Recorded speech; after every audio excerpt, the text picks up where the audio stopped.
In Sheffield, England, in the mid-1800s, a doctor named John Charles Hall walked into a grinding hull to examine the workers inside. What he found changed the way an entire country thought about industrial labor. Of the 2,500 grinders working in and around Sheffield at that time, fewer than 35 had reached the age of 50. The rest were dead.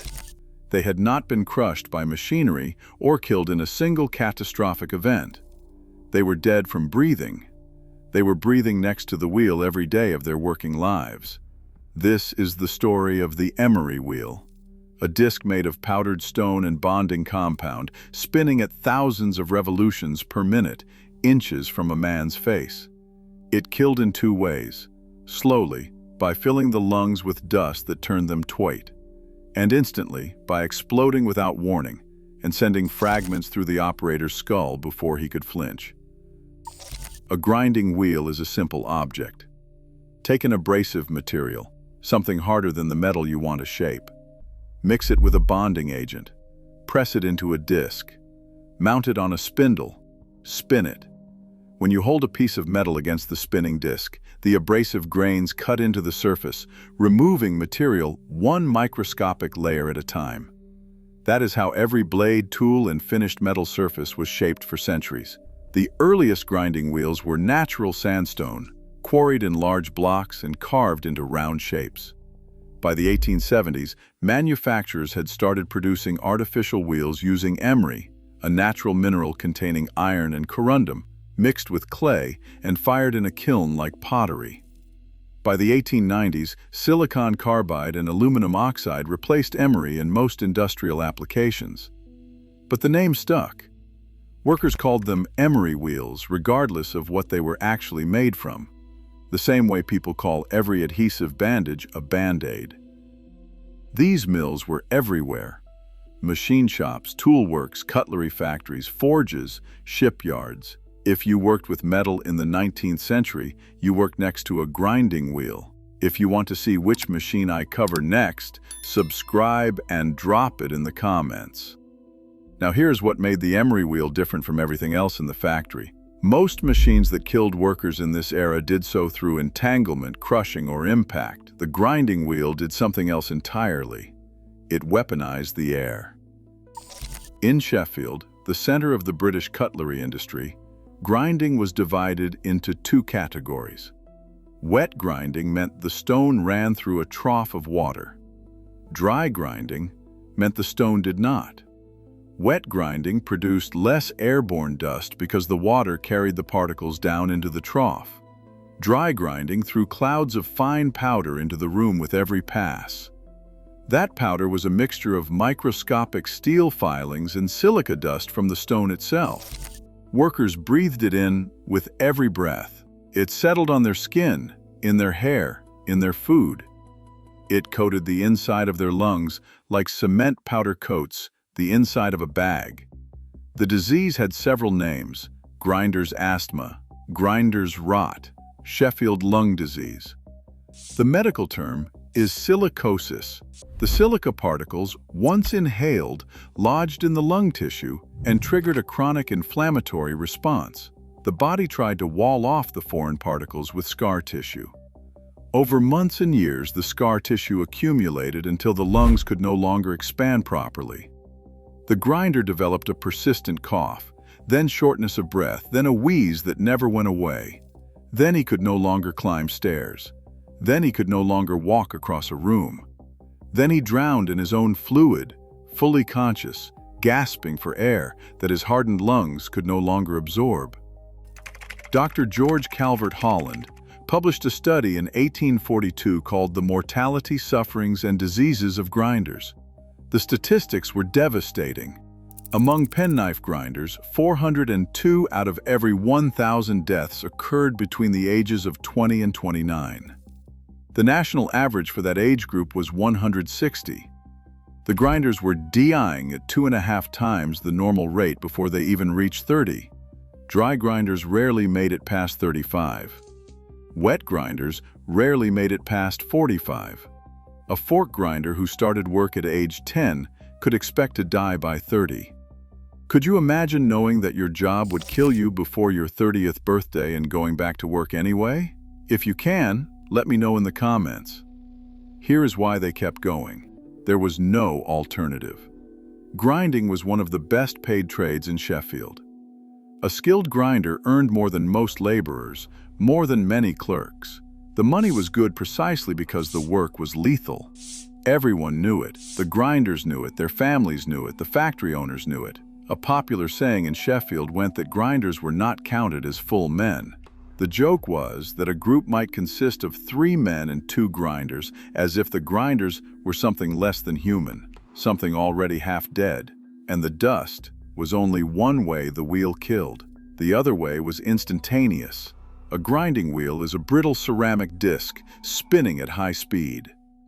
Centrifugal force trying to tear it apart increases with the square of its rotational speed. Double the speed, and the outward force quadruples.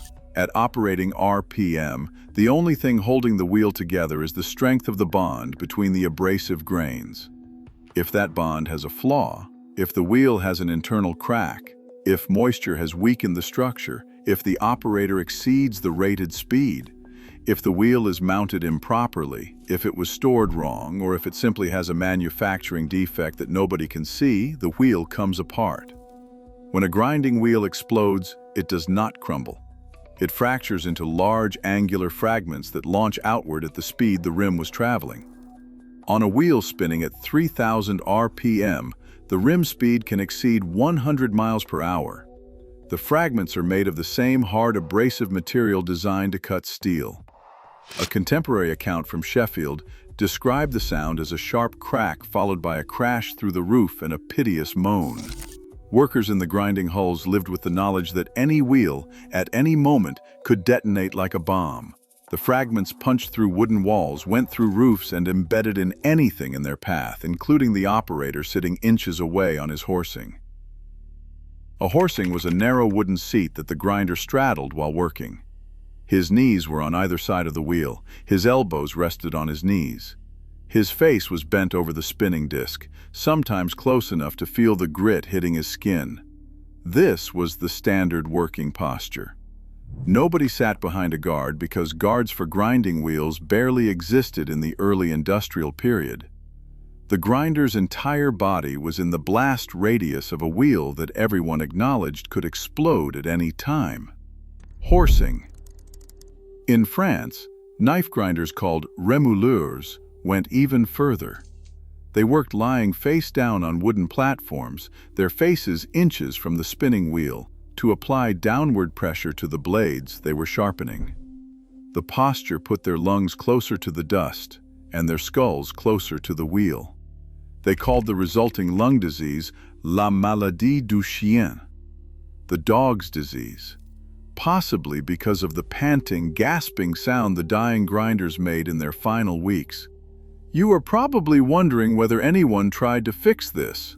The answer tells you everything about how industrial safety actually worked in this era. Dr. Hall, the physician who documented the death rates, asked a grinder at the union wheel why he was not covering his mouth while racing a stone in a cloud of dust. The grinder's response was simple. He said, "We know all about it, doctor, but we never give it a thought. That was not ignorance, that was economics. Covering your face slowed the work. Slowing the work reduced output. Reduced output meant less pay. The grinders were paid by the piece, not by the hour. Every second spent on precaution was a second not spent earning. Fans and dust extraction systems existed. They worked. Trials showed that they dramatically reduced the amount of airborne silica. But grinders resisted using them because the fans blew away the fine dust they used to judge the quality of their grinding by sight and touch.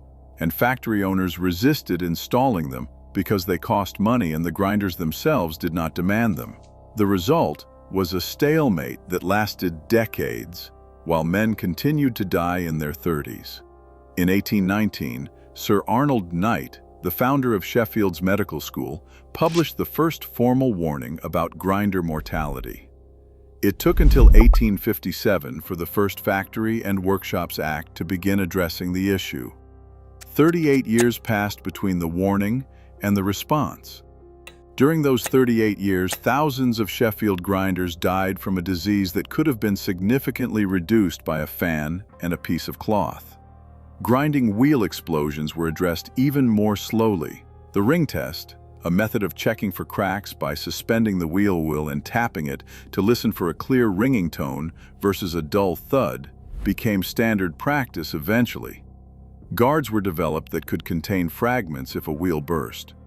Maximum RPM ratings were stamped onto wheels so operators would know the safe speed limit. But in the 1800s, none of this existed in any standardized way. Wheels were mounted by feel. Speeds were set by the belt drive from whatever engine powered the shop. And workers sat in front of unguarded wheels that could fragment at any moment, breathing dust that was filling their lungs with it while they waited. An OSHA examination of 27 grinder accidents over an 8-year period found that 7 of them, 26%, resulted in the operator's death. That is a modern statistic. With modern guards, with modern RPM ratings, with modern training.